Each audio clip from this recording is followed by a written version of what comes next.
What up, though? Your boy Meech, aka the Siage Saint. Hope everyone's doing well. Time for another fragrance video, and today we are going to do a ranking video of a specific fragrance house as my fragrance collection has begun to grow over the course of the last couple of years. I feel like I can finally do one of these type of videos. I've never done this style of video before, so today we are going to be ranking my fragrance collection from my favorite clone fragrance house, that being the house of Fragrance World. I have 12 fragrances from the house, more than any other house in my entire collection, whether it be clone, niche, designer, whatever. I have 12 fragrances from the house of Fragrance World, and we're going to rank them in order, although I like them all, from my least favorite to my most favorite. So without further ado, let's get into it, starting with number 12. The first fragrance we're going to talk about is a clone interpretation of Emporio Armani's Stronger With You Absolutely, and that fragrance is Proud of You Absolute. And this is a fragrance that is number 12 on the list because it is very sweet, and although my palate is changing and I do find myself starting to gravitate towards the more sweeter fragrances, this one is really sweet.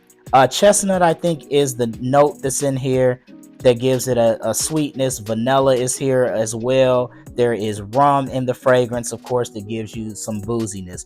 This is a fragrance that I generally wear in the cold weather. I have not worn it yet during this cold weather season, but now that I'm looking at it, I'm going to have to give it a wear here pretty soon. Also gives me kind of sort of holiday vibes. I usually wear it during the holiday season, once or twice if I can, but I've yet to wear it during this cold weather season. It'll definitely get a wear. Proud of You Absolute by Fragrance World, a good interpretation of Stronger With You Absolutely. All right, the next fragrance we're going to talk about is Fragrance World's interpretation of Le Male Le Parfum by Jean Paul Gaultier. This is Essentia La Homme Le Parfum. Now, you may see this fragrance online now, and it might be called like John Gustave or something like that. I think the fragrance has been renamed, but this is a fragrance that comes extremely close to Le Male Le Parfum. Of the 12 fragrances that I'm going to discuss in this video, this may come closest to the fragrance that is duplicating. There are a couple of others, but this is a really accurate clone of Le Male Le Parfum. Powdery, somewhat sweet, spicy, vanillic. This is a very sensual, sexy fragrance. Usually reserve this for evening wear as well. I have to be careful with the sprays. It can get a bit headache inducing for me, which is why it's at number 11. But it is a good clone of Le Male Le Parfum. Definitely like this one. Essentia La Homme Le Parfum. Again, it may be called John Gustave now. Next up, Fragrance World's interpretation of Dior Sauvage Elixir. This is Enigma Un. And for me, this is probably the best clone of Dior Sauvage Elixir that I've smelled. And I've smelled a few. I know Alexandria has a really good one. You have Lattafa's Assad, which is probably the most popular Dior Sauvage Elixir clone. But that's a bit more vanillic and kind of more Dior Sauvage with a twist. I actually gifted that fragrance to a friend, so I've smelled that one before.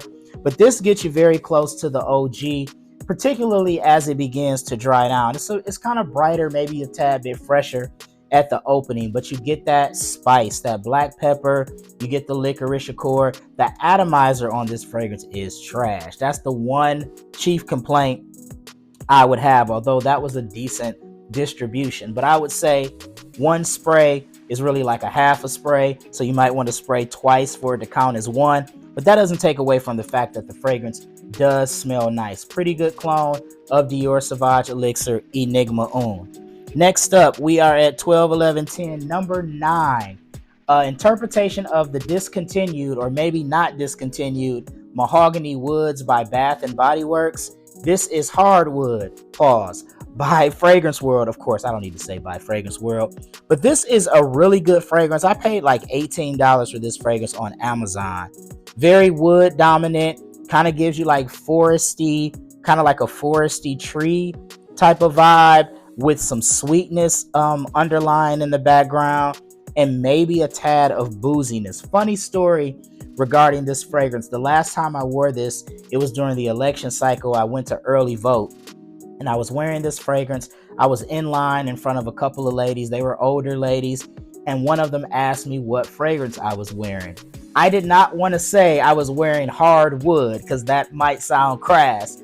Usually when someone asks me what I'm wearing, if it's a clone, I will say the name of the clone. I'm not one of those people that's going to name the fragrance that is duplicating. I will name the fragrance. But in this case, I was like, you know what? I'm wearing a Bath and Body Works fragrance. And they were like, oh, it smells very nice, because I just didn't want to say hardwood. Pause. You know what I'm saying? So this is a good fragrance. Good for layering too. I think it's a candidate for that as well. For 20 bucks, under 20 bucks, it's a solid interpretation. Very, very close to the Mahogany Woods Bath and Body Works fragrance, Hardwood.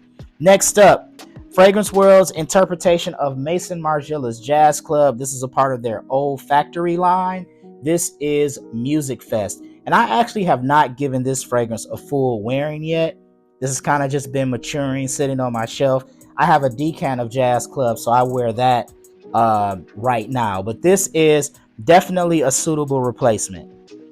Gets you about 90% close to the OG. I would say this probably isn't as strong or project as strong as the OG. I'm probably going to do a versus battle, a comparison video between the OG and this, since I do still have that decant. But you get that, you know, boozy, tobacco, powdery vibe. This is very powdery. So if you're not a fan of powdery, this may not be the fragrance for you. But I love Jazz Club. I love the scent DNA. One of my favorite fragrances for evenings out, date nights. And this is really good. Music Fest, of course, by Fragrance World's Olfactory line. And coming in at the number 7 spot, this is the last fragrance we'll talk about in this segment. We have Jack of Clubs. And this is an interpretation of La Nuit de l'Homme Bleu Electrique. And this is a fragrance that at first I was kind of iffy on, but as it sat and matured, macerated on my shelf, it's blended better. The ingredients have combined better. And this is a banger, man. I really like this fragrance. Another one that I kind of wear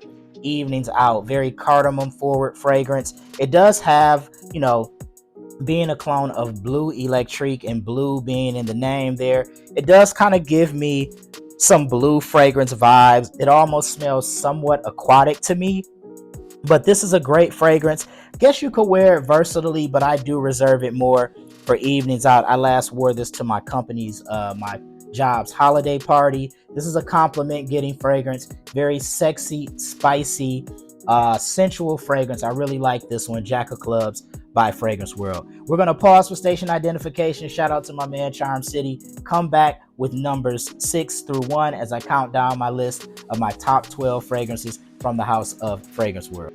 All right, we are back as I continue to rank my Fragrance World collection, and I made a discovery after recording segment 1 of this video. I'm not going back, but I actually have 13 Fragrance World fragrances because I just discovered, I shouldn't say discovered, just saw like, oh crap, I have another fragrance on my desk that I did not include in this ranking. So I am going to squeeze that fragrance in. So we are really counting down 13 fragrances. So the previous video, I gave you numbers 12 through 7.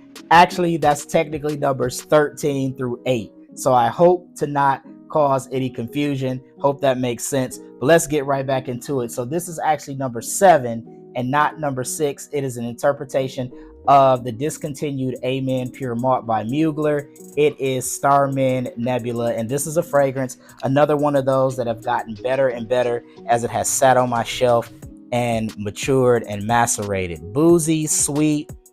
You get malt in the fragrance, of course, because it's a clone of Pure Malt. You get VSK, which is a liquor accord. You get some vanilla.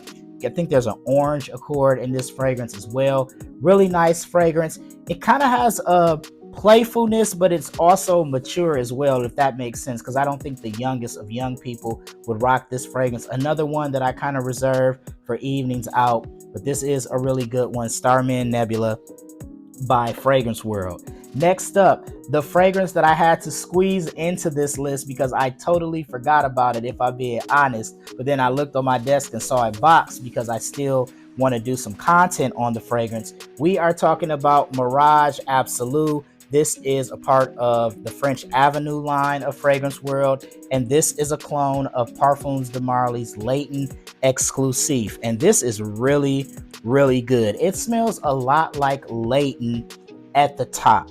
And then as it begins to dry down, you get more of the elements of latent exclusive. So this is kind of like a merging of those two fragrances because it's sweet, it's vanillic, it's warm, it's spicy. And then as it dries down, it starts to get a bit darker with the oud and the coffee. I think civet is a note in here as well. So it kind of gives it, kind of somewhat of an animalistic type of vibe, but not in an extreme way. This is a darker take on that latent DNA. The quality on this is extremely good. I think I paid like $45 for this, which at one time this fragrance was over $60. So I think I got a great deal on this one. It smells very, very good, and it comes in at number 6 on my list, Mirage Absolute by French Avenue's line of Fragrance World.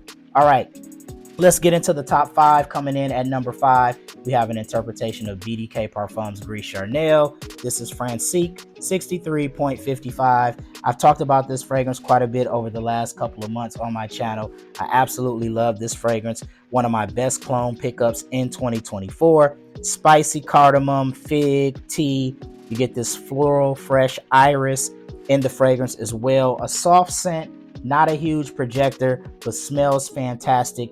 Absolutely love the way this smells. I would say it leans slightly masculine, but it is a unisex scent. This is a really good one, Francique 63.55. Coming in at the number 4 spot, we have an interpretation of Guerlain's L'Homme Ideal Extreme.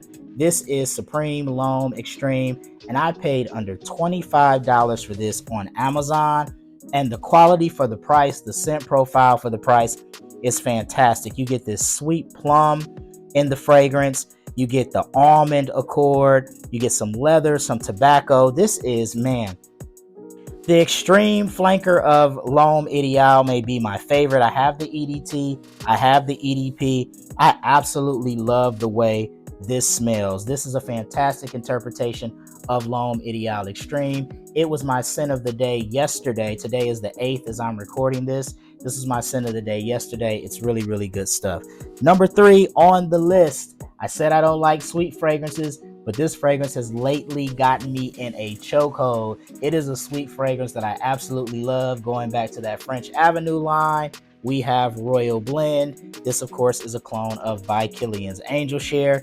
Sweet, boozy, vanillic, warm. That cinnamon spice and the booziness really shine on my skin, and that's maybe why I like this one so much. The vanilla, of course, plays throughout, but this is a fantastic smelling scent. Good interpretation of Angel Share, probably in that 80th percentile. It is a nice smelling scent. I really, really enjoy this one. Royal Blend by French Avenue. All right, sticking with French Avenue, a summer banger, an interpretation of Initio's Must Therapy. It was the best clone purchase I made in 2024. We're talking about Glorious Oud Royal Blanc. This is an extrait de parfum, and it lasts a long time right out the gate.